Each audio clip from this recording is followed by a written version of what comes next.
قطع کلامی کی معذرت، سابق اٹارنی جنرل عرفان قادر صاحب ہمیں جوائن کر رہے ہیں، ان سے تھوڑا قانونی جو موقف ہے وہ لے لیتے ہیں۔ عرفان قادر صاحب، آج کی جو کنڈکٹ ہے عمران خان کی جانب سے جو کی گئی ہے وہ اس کو کیسے دیکھتے ہیں آپ؟ جی، ان کی تو ڈیفینیٹلی کوشش ہے کہ یہ کسی طرح سے کنٹیمپٹ جو ہے اس سے ان کی جان چھٹ جائے، وہ اس سے بچ نکلیں، اور اسی لیے انہوں نے معافی مانگی ہے۔ اب مشکل تو عدالت کے لیے ہے کہ آیا عدالت معافی دے سکتی ہے کہ نہیں، کیونکہ عدالتی فیصلوں میں وہ یارڈ اسٹک ابھی متعین نہیں ہوئی کہ جہاں پہ کہا جائے کہ یہ ڈسٹنکشن کیسے ہوگی کہ کس کیس میں معافی دینی اور کس کیس میں معافی نہیں دینی، کیونکہ اس سے پہلے بہت سے سیاستدانوں کے معاملات آئے تو سپریم کورٹ نے وہاں معافی نہیں دی۔ اب ان جو پریسیڈنٹس کو دیکھتے ہوئے یہ کیسے عدالت کہہ سکے گی کہ خان صاحب جو ہیں ان کو معافی ملنی چاہیے، وہ کہ دوسروں کو نہیں ملی، تو یہ ایک مشکل صورتحال پیدا ہو گئی ہے عدالتوں کے لیے۔ اچھا، ٹھیک ہے۔ اچھا عرفان قادر صاحب، آج جو ہے چیف جسٹس کی جانب سے باقاعدہ طور پر بیان حلفی جمع کروانے کا کہا گیا ہے عمران خان صاحب کو، تو یہ بیان حلفی کتنا ضروری ہے آپ سمجھتے ہیں، اور آپ سمجھتے ہیں کہ بیان حلفی کے جو متن عمران خان کی جانب سے یا ان کے وکیل کی جانب سے جو موقف اپنایا جائے گا وہ بھی بڑا امپورٹنٹ آپ سمجھتے ہیں کہ اس معافی کے لیے بہت زیادہ امپورٹنٹ ہے؟ چیف جسٹس صاحب یہ سمجھتے ہیں کہ اگر انہوں نے معافی نہ مانگی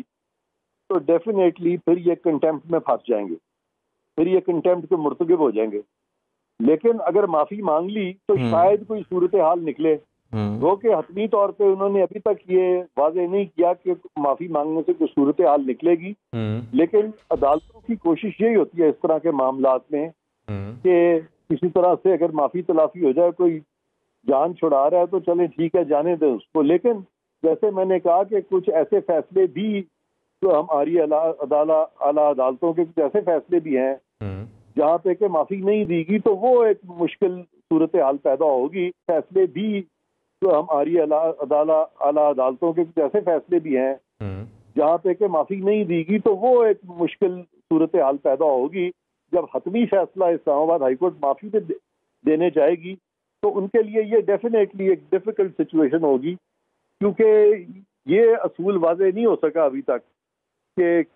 عمران خان صاحب کو معافی مل جائے اور دوسروں کو نہ ملے۔ تو یہ اس طرح کا اگر کوئی فیصلہ آتا ہے تو وہ عدالتوں کے لیے کافی مشکل چیز ہوگی۔ سینئر جرنلسٹ اویس طویل صاحب بھی ہمیں جوائن کر رہے ہیں۔ طویل صاحب، ویسے میں آپ کی طرف آتا ہوں، ماہر قانون عرفان قادر صاحب سے میں یہ سوال کرنا چاہوں گا کہ یہ بیان حلفی کے بعد جس طرح سے عمران خان صاحب نے کہا عدالت میں کہ میں خاتون جج کے سامنے پیش ہو کر بھی ان سے معافی مانگنے کے لیے تیار ہوں، اگر وہ بیان حلفی جمع کروا دیتے ہیں عرفان صاحب، تو کیا ضروری ہے کہ عمران خان صاحب خاتون جج کے سامنے روبرو پیش ہو کر ان سے معافی مانگیں، یا بیان حلفی کافی ہے؟ آپ کیا کہتے ہیں اس پہ؟ قانونی رائے کیا ہے آپ کی؟ اگر انہوں نے، میں سمجھتا ہوں کہ اس پہ بیان حلفی کی بھی ایسی ضرورت نہیں تھی۔ بیان حلفی سے تو ایک قسم کا عدالت نے ٹائم گین کیا، کیونکہ اگر انہوں نے اسٹیٹمنٹ دے دی تھی کہ میں معافی مانگ رہا ہوں تو عدالت ان کی اسٹیٹمنٹ ریکارڈ کر سکتی تھی، اور عدالت میں جب آپ اسٹیٹمنٹ دیتے ہیں تو وہ بیان حلفی کے ہی مترادف ہوتی ہے ایسی اسٹیٹمنٹ۔ ٹھیک ہے، ماہر قانون عرفان قادر صاحب، آپ نے ہمیں وقت دیا، آپ کا بہت شکریہ۔ ہمیں